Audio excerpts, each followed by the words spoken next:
Welcome to the Chokeslam Wrestling Report. I am your host, the infamous Ultimate One from New York City. And today we're going to be talking about the Daniel Bryan signing that happened on Wednesday. Also, the speculation that CM Punk may be next right after him. Give me a second here. I don't want to start coughing in the middle of this video, but again, CM Punk may be next. But now, my thing is, how in the world did WWE did not sign Daniel Bryan? Did Daniel Bryan decided that, okay, I'm going to tell him I'm going to go home and I need a break. I don't want to sign anything. His contract ran out on April 30th. His last match was with Roman Reigns in SmackDown. And after that, he has not been seen, heard of, or nothing. No one did not expect him to show up at or show up at anywhere, AEW, Impact, NWA, whatever it was. But he was very quiet. All of a sudden, as of Wednesday, they reported that AEW signed him. And then in his contract, he has creative control, plus he gets to go to New Japan Pro Wrestling. This is something he wanted to do for a while. And that was the rumor going around that that's why WWE and New Japan were working as of supposedly Dave Meltzer, and that people in the company were saying that that's what it was because he wanted to work with New Japan. I didn't believe that, not even 1 minute. Okay, so the whole thing with WWE trying to work with New Japan, I think it was just letting people know that, we are looking at you. I know you're doing the forbidden doors, but we're not really interested. But we want to make some type of noise and make it look like we want to join New Japan. Well, we all know that was all bullcrap. It didn't make no sense for WWE to work with New Japan because New Japan is working with AEW. So why would you want to work with the enemy? That makes no sense.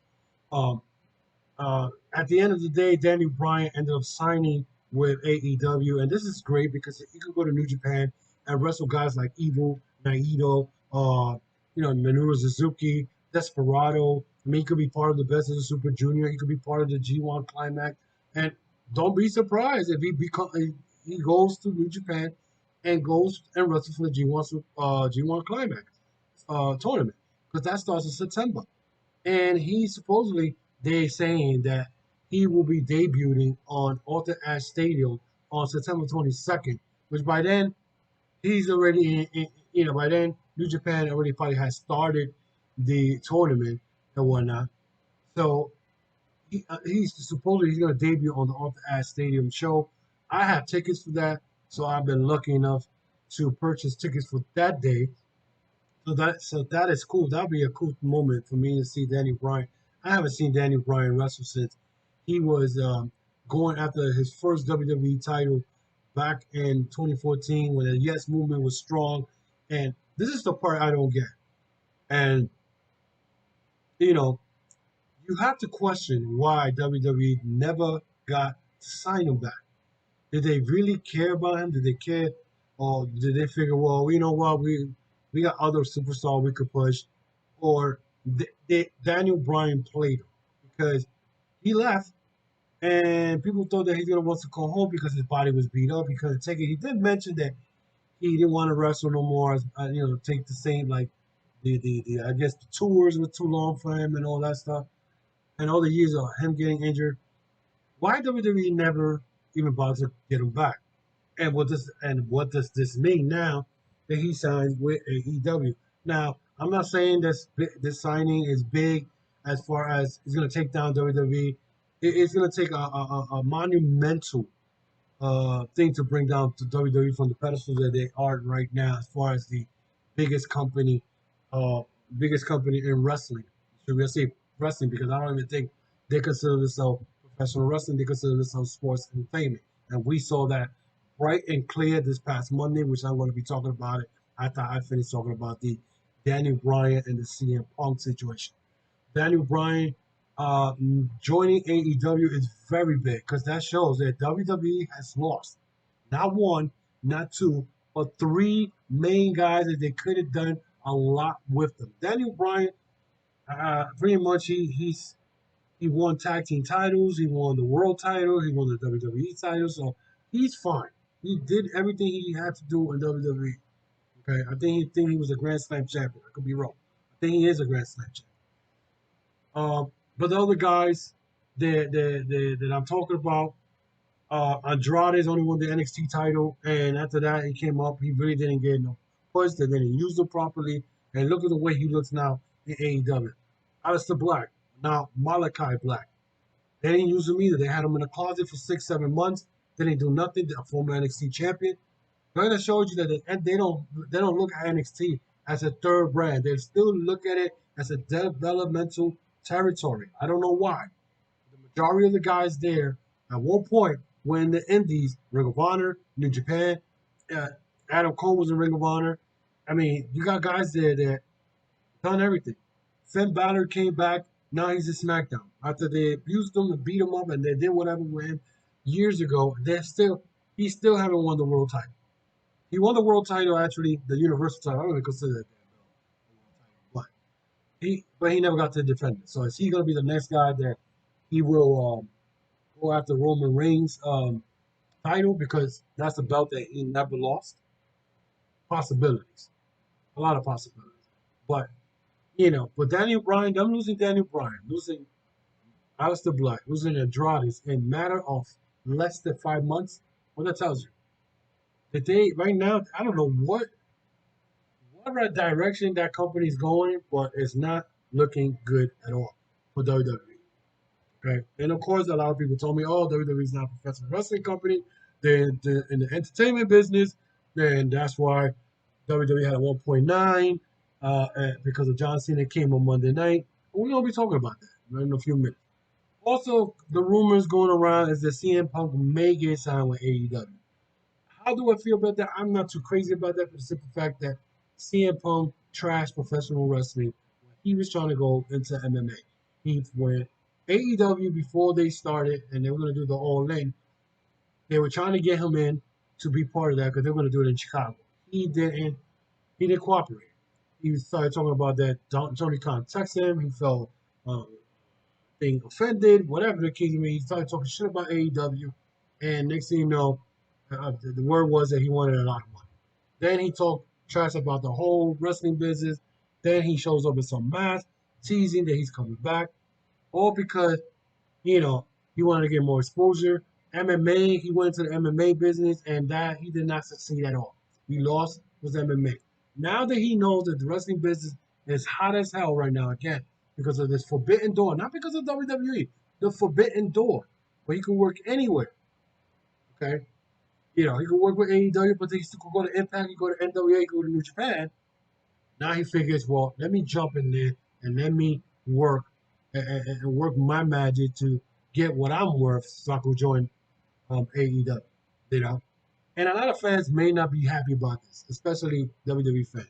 And the first thing they do is, the minute they hear that one of their guys are leaving WWE to go to AEW, is they start complaining about WWE, AEW. That's what they call it. Which to me is stupid because the majority of the Attitude Era or the Ruthless Aggression or that were mostly WCW guys. Oh, the WWE fans don't talk about that, do you? Okay, that's how wrestling works. Guys go off to other promotions. That's the way it's been doing that since the 1970s, before Vince McMahon Jr. took over the wrestling business and destroyed the territory. That's the way it works. The guys work with each other, territory, in exchange. There was not a problem, but this generation of wrestling fans today, they still, stuck. They don't know their wrestling history. They don't do research. They don't do anything, none of that. And sometimes they just make comments that don't make no sense. CM Punk coming back to wrestling, eh, I don't know if it's going to be big, but he still will make an impact, being that it is CM Punk and him coming back after 7 years he's been gone from wrestling, and he's still young, and he can still him and Daniel Bryan in AEW wrestling match. It would be great. It would be good to see if the CM Punk is the same CM Punk, but Daniel Bryan is Daniel Bryan. Daniel Bryan will bring the noise.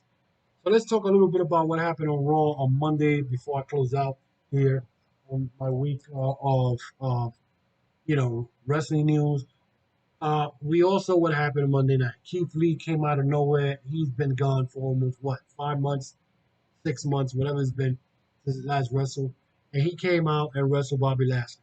There were people telling me, "Oh, would you expect him to be Bobby Lashley?" No, I wasn't expecting him to be Bobby Lashley. First of all, why is Keith Lee wrestling Bobby Lashley? Why? Well, because you want to get the fans excited and then get them more excited and then pull the plug and be like, no, he's not winning. Uh, Bobby Lashley pinning Keith Lee or beating Keith Lee, whatever the thing, just to bring out Goldberg. What do you think about that? You use Keith Lee, the future of wrestling or future of your company, and you had him get pinned on his return back after a 5 to 6 month hiatus. So then you could come and bring out Goldberg. Now, this is a problem I have with that. Goldberg coming out to getting another shot at the WWE title. Didn't he lose to Drew McIntyre in the Royal Rumble? Why is he coming back for another title shot? Every time this guy comes out, he's getting title shots. You know, it's stupid. Because the guy looked at horrible. When he wrestled Drew McIntyre, he looked at real old. He looked at like my uncle Freddie and whatnot. It was horrible. It was horrible. And so he's coming back now to. Is Bobby Lashley going to get squashed by Goldberg now? Which makes no sense. It doesn't make no sense at all. At all. It doesn't make no sense at all. And I don't know how people were cheering for this in Texas. And once I saw that people were cheering for this, I said, this is a whole different fan base. They don't know. They only know about the guy's name, the history. You want to see a guy who's going to get tired in 3 minutes to go against Bobby Lashley. And you're still trying to build Bobby Lashley up. And for now, when you put him with Goldberg, you think you're building him up? Really?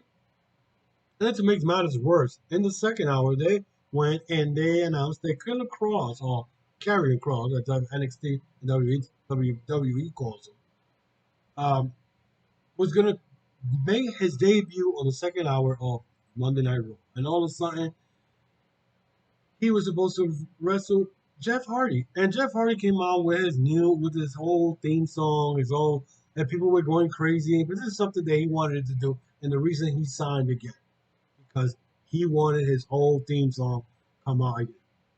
And 2 minutes later, at the match, Karrion Kross is dominating, and 2 minutes later, he gets pinned by Jeff Hardy.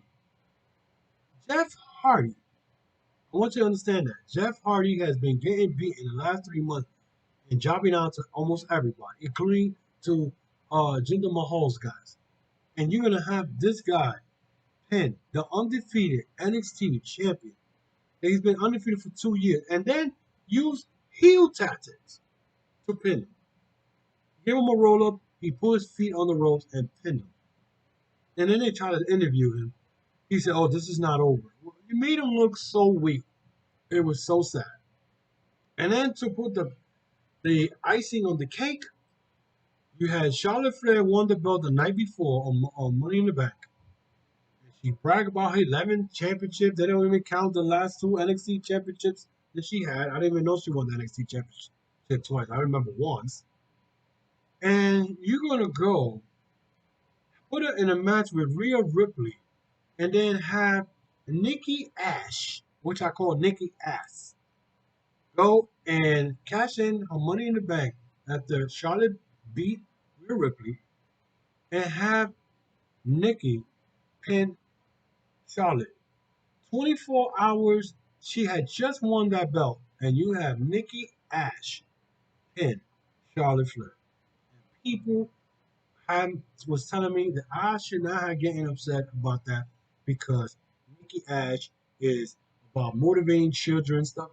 Listen, am I watching WWE 1985, the cartoonish era? This is sad.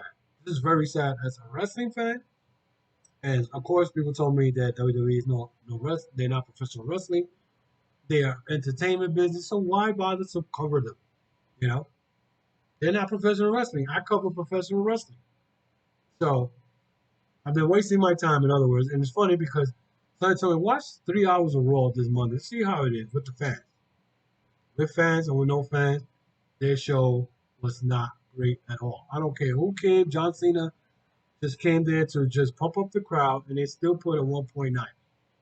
The people, even the NXT higher-ups, uh, were upset because they tried to tape the Karrion Kross entrance on NXT on the tapings, and people were caught shouting Hardy, and then they tricked the fans to staying, claiming that there was something special coming up, and they retook the entrance of Karrion Kross.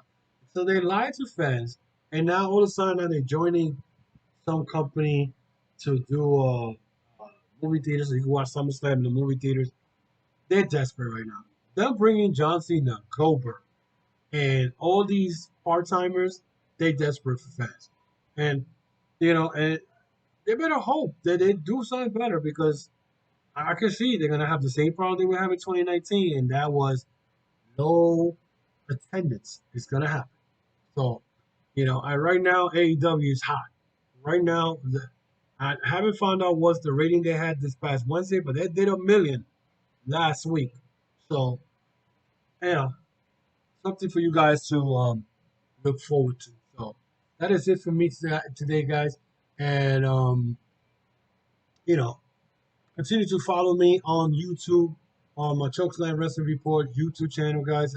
Let me know what you think about this. Let me know about the Daniel Bryan signing, uh, the CM Punk's maybe signing with AEW. What do you think of what happened Monday night with all this stuff with Nikki Ash winning the belt, Karrion Kross losing, even though he's the NXT champion, to Jeff Hardy, and put his legs on the ropes and whatnot. And let me know what the Keith Lee thinks. So let me know what you guys think of. Leave me a message. Give me a thumbs up if you like the video. Subscribe to the channel for the new uploads. Again, guys, if you want to continue following me, you can follow me on Instagram, Twitter, and Facebook, the Chokeslam Wrestling Report. Also, you can follow me on my audio podcast on Apple, Spotify, and Amazon Music. It's called the Chokeslam Wrestling Report. And if you want, guys, you want to purchase this shirt, it's called Chokeslam Wrestling Report T-shirt. You go call it. You go to tcwr.veryimpressive.com. That's tcwr.veryimpressive.com. And you get the shirt. You got the baseball hat. You got a couple of other shirts in there, so you guys can check it out and whatnot. So let me know what you guys think about this video. And I'll continue. I'll see you guys during a week next week with more wrestling news and rumors. Again, um, subscribe to the channel so you get new upload every week. Till then, guys, be blessed and be safe.